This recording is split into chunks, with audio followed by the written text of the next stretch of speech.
زندگی میں بہت بار ایسا ہوتا ہے جب تمہارا دل کسی چیز کی شدید خواہش کرتا ہے اور وہ خواہش آپ سے دور ہوتی چلی جاتی ہے اور اس کے لیے صبر کرنا بھی مشکل ہو جاتا ہے، اور انسان اس چیز کو حاصل کرنے کے لیے ہر ممکن لمحے میں دعائیں کرتا ہے اور اپنی مانگی ہوئی دعاؤں کے قبول ہونے کے انتظار میں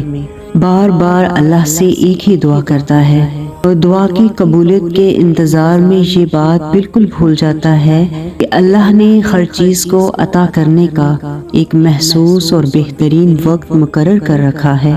اور وہ خواہش اللہ آپ کے دل میں تبھی ڈالتا ہے جب وہ تمہارے نصیب میں لکھ دیتا ہے۔ جب اللہ تعالیٰ کسی بندے کو اپنے قریب کرنا چاہتے ہیں تو اسے ایسی چیز کی طلب لگا دیتے ہیں جو اس کے نصیب میں نہیں ہوتی، کیونکہ جب وہ چیز یا وہ انسان اسے نہیں ملتا تو وہ ٹوٹ جاتا ہے، نمازوں میں، دعاؤں میں، یہاں تک کہ اپنے نصیب پر بھی روتا ہے۔ جب ساری کوششیں کر کے ہار چکا ہوتا ہے تو اسی وقت اللہ کا قرب حاصل ہو جاتا ہے، پھر اللہ اسے دکھا دیتا ہے کہ اس کے سوا اور کوئی نہیں اس کو سننے والا۔ اللہ سارے رشتوں کی حقیقت ہمیں دکھا دیتا ہے جن سے ہمیں بے پناہ محبت ہوتی ہے۔ پھر ایک وقت ایسا آتا ہے جب ہمیں ان محبتوں کی طلب باقی نہیں رہتی، دل ضد کرنا چھوڑ دیتا ہے۔ جانتے ہو کہ بہت ہی خوش نصیب ہے وہ انسان جسے اللہ کی محبت حاصل ہو جائے، کوئی تمہیں پسند کرے یا نہ کرے، لیکن اللہ تمہیں ویسے ہی پسند کرتا ہے جیسے تم ہو، کوئی تمہیں محبت کے لیے چنے یا نہ چنے،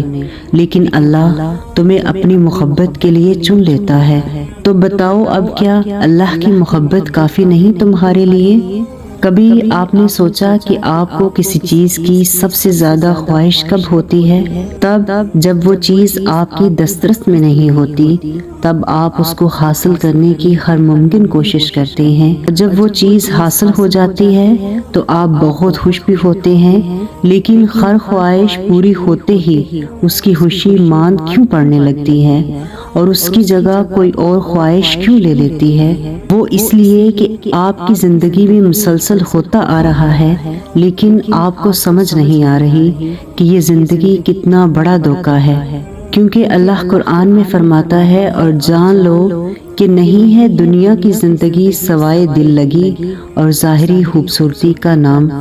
ہم اس دنیا میں جو کچھ بھی کرتے ہیں، ہمارے ہر عمل، ہر سوچ، ہر اٹھتے اور رکتے قدم سے اللہ بخوبی واقف ہے۔ تم اس سے خفا ہو کر اپنی تکلیف نہیں بتاتے، اس سے مدد نہیں مانگتے، تو اس کا مطلب یہ نہیں کہ وہ تمہیں بھول بیٹھا ہے اور تمہاری تکلیف سے بے خبر ہے، کیونکہ اللہ قرآن میں فرماتا ہے، اس کے علم میں برابر ہیں تم میں سے جو بات کو دل میں چھپائیں اور جو اسے بلند آواز سے ظاہر کریں، اور وہ جو رات کی تاریکی میں چھپے ہوئے ہوں اور جو دن کی روشنی میں چلتے پھرتے ہوں۔ تو اپنے دل میں یہ پکا یقین بٹھا لو کہ جو نہیں ملا اس میں بہتری تھی، لیکن جو اب ملے گا وہ تمہارے ماضی کا ہر غم مٹا دے گا،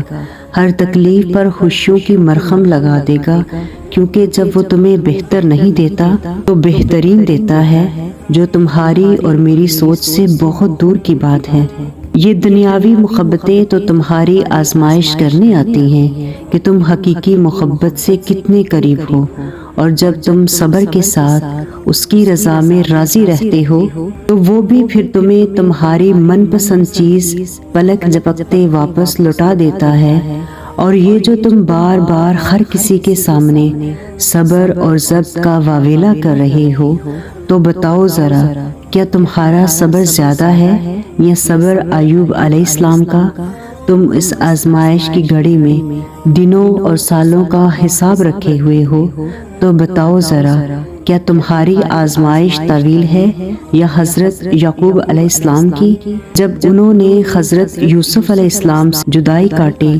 تم کہتے ہو کہ تم نے یہاں اس مقام تک پہنچنے کے لیے قربانیاں دی، تو کیا تمہاری ایک بھی قربانی حضرت ابراہیم علیہ السلام کی قربانی کا نعم البدل ہے؟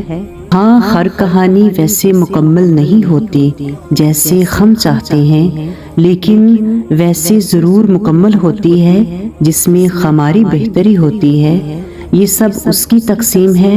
اور اس کی تقسیم پر راضی ہونا سیکھ لو، کیونکہ ہم وہ باتیں نہیں جان سکتے جو اللہ جانتا ہے۔ اللہ قرآن میں فرماتا ہے کہ نگاہیں اس کا احاطہ نہیں کر سکتی، اور وہ سب نگاہوں کا احاطہ کیے ہوئے، اور وہ بڑا ہی باریک بین، بڑا باخبر ہے۔ ہر چیز کا وقت مقرر ہے، ہر چیز اپنے وقت پر رونما ہوتی ہے، پھر چاہے آپ کتنی ہی کوششیں کیوں نہ کریں، نصیب سے کتنا ہی کیوں نہ لڑیں،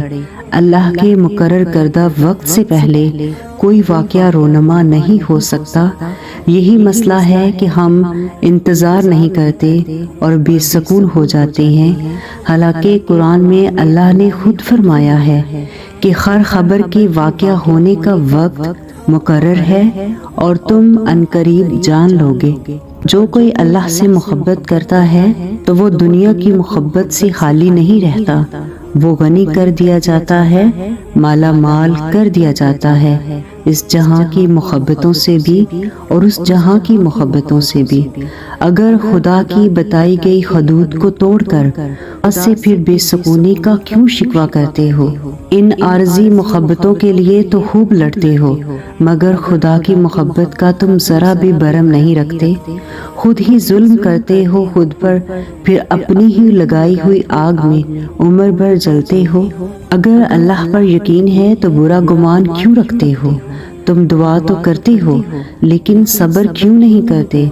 تمہاری نظر تمہاری شخصیت کا آئینہ ہے، تم جیسے خود ہو ویسا ہی دوسروں کو کیوں سمجھتے ہو؟ کیوں تلاش کرتے ہو ان لوگوں میں ہنسی جن کی وجہ سے تم دن رات تڑپتے ہو؟ خدا تم پر رحم تو کرتا ہے ہر شخص کی اصلیت دکھا کر، مگر افسوس تم خود ہی خود پر رحم کیوں نہیں کرتے؟ اتنی محبت خدا سے کرتے تو سرخرو ہو جاتے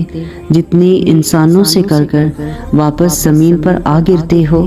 ہم نہیں جانتے کہ کیا صحیح ہے اور کیا غلط، مگر ایک بات یاد رکھیں کہ اگر اللہ اس چیز کی گرفت سے نہیں نکال رہا جو دل پر قابض ہے اور دعا کا اشارہ بھی مل رہا ہے تو سارے اہتمام اس کے حوالے کر دے، وہ جیسا چاہے گا ویسا ہی قبول کرے۔ ابھی تکلیف ہے تو کیا ہوا، راحت بھی مل جائے گی، تقدیر سے شکوہ مت کرے، خوشی بھی ضرور ملے گی۔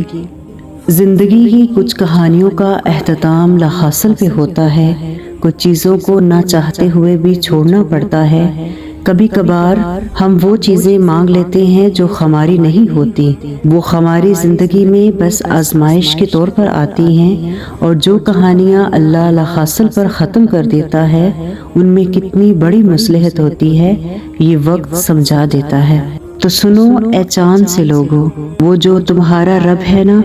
اسے تم اور تمہارا دل بے حد عزیز ہے،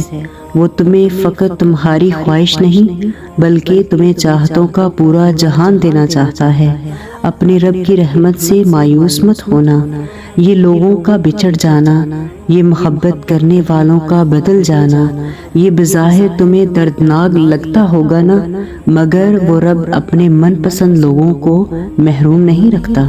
وہ تو فقط تمہیں اس درد سے گزار کر تمہیں تم سے ملانا چاہتا ہے۔ وہ ناواقف تو نہیں ہے نا تم سے، تمہارے حالات سے، پھر مایوس ہونا بنتا ہی نہیں۔ دیکھنا جب وہ معجزے کرے گا نا تو تم حیران ہو جاؤ گے کہ بے شک میرے رب کی محبت بہت وسیع ہے،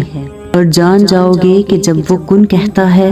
تو چیزیں کیسے ہو جاتی ہیں، خیال سے باہر، گمان سے پرے۔ بے شک اللہ وسیلوں کا محتاج نہیں ہے، بے شک۔ سیانے کہتے ہیں کہ ہر دروازے پہ منت اور منت نہیں چلتی، کچھ در بڑے مست ہوتے ہیں، مرضی سے کھلتے ہیں، بس اس در پہ اپنے نام کی عرضی لگا کر آ جاؤ، در والے کی نظر پڑی تو پکار لے گا، من چاہا تو عنایت بھی کر دے گا۔ پڑے نہ رہنا، خود کو بیکاری مت بنانا، بیک سے پیٹ پلتا ہے دل نہیں۔ اپنے جذبات کو اپنے اندر رکھنا سیکھیں، کوئی توجہ نہ دے تو توجہ کی بھیک مت مانگا کرے،